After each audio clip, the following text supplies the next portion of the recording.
Assalamualaikum warahmatullahi wabarakatuh. Salam sejahtera bagi kita semua.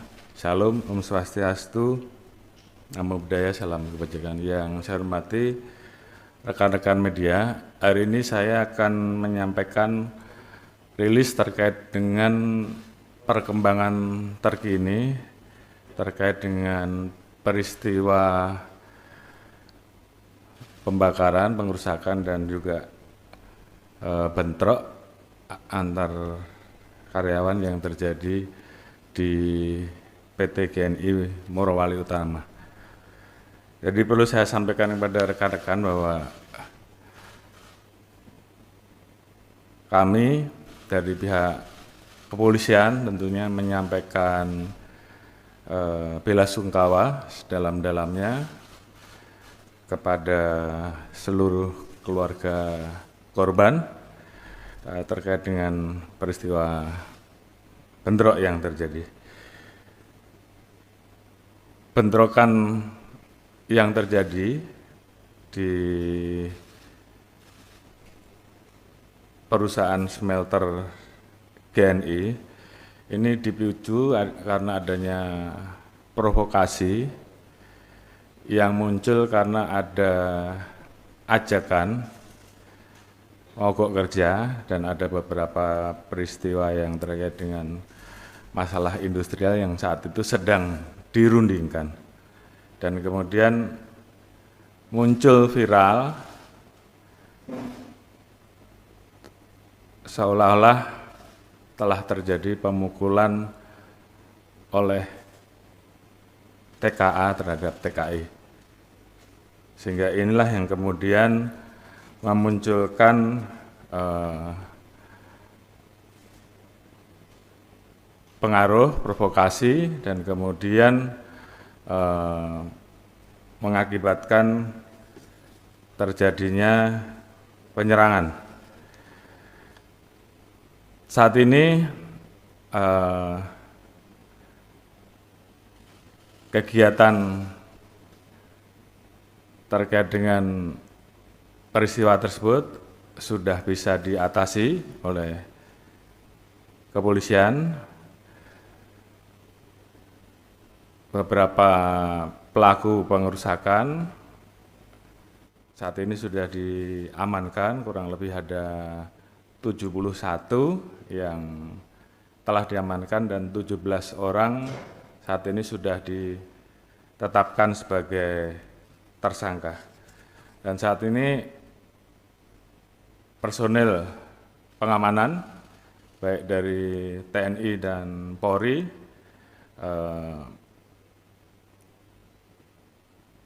sampai dengan saat ini telah diturunkan kurang lebih 548 orang dan akan kita tambah lagi dengan 2 SSK Brimob dari pusat.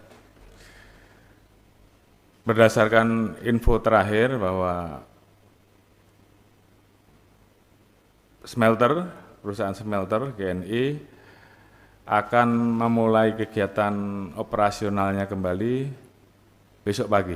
Oleh karena itu tentunya ini saya himbau kepada seluruh masyarakat, juga seluruh karyawan untuk tidak mudah terprovokasi dengan isu-isu yang belum tentu jelas kebenarannya, kemudian terkait dengan masalah-masalah hubungan industrial yang bisa diselesaikan secara aturan undang-undang, tentunya tahapan itu silahkan untuk dijalankan dan tentunya kita semua keamanan akan mengawal proses tersebut sehingga semuanya dapat berjalan dengan baik.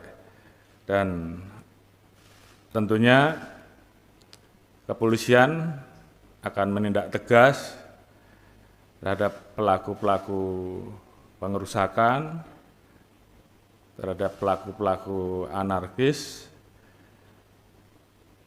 sehingga ke depan kita harapkan hal-hal seperti ini tidak terulang kembali dan tentunya kepolisian bersama-sama dengan rekan-rekan dari TNI siap untuk menjaga, mengawal, dan mengamankan program-program yang menjadi kebijakan pemerintah, termasuk di dalamnya adalah program yang terkait dengan investasi.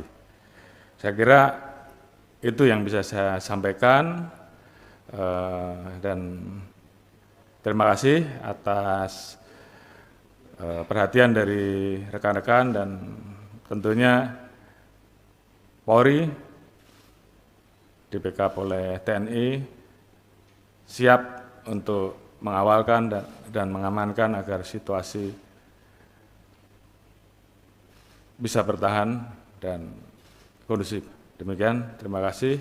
Assalamualaikum warahmatullahi wabarakatuh.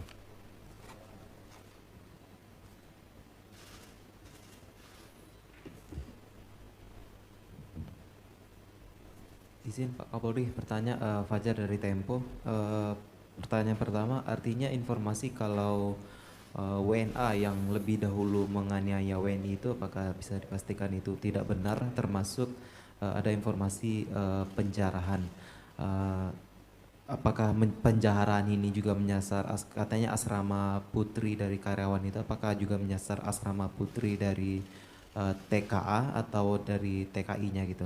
Terus yang terakhir, tadi mungkin sempat bertemu dengan Presiden, kira-kira seperti apa arahan Presiden terkait dengan kasus Morwal ini? Terima kasih.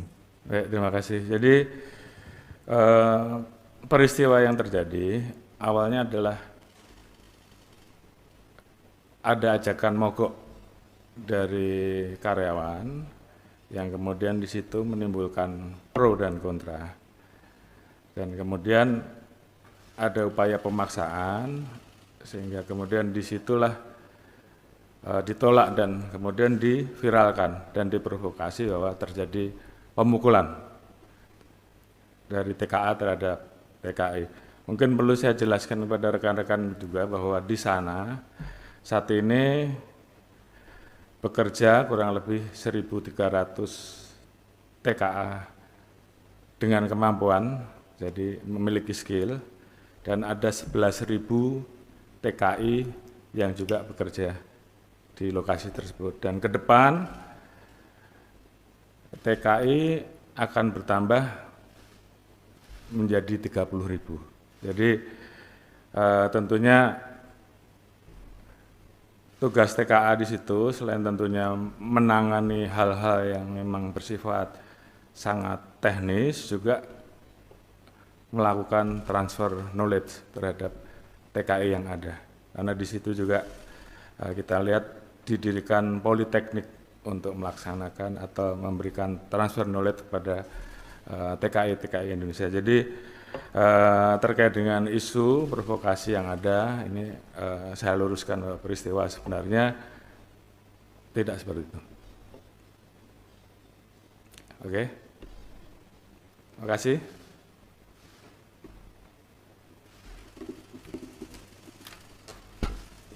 Ada lagi?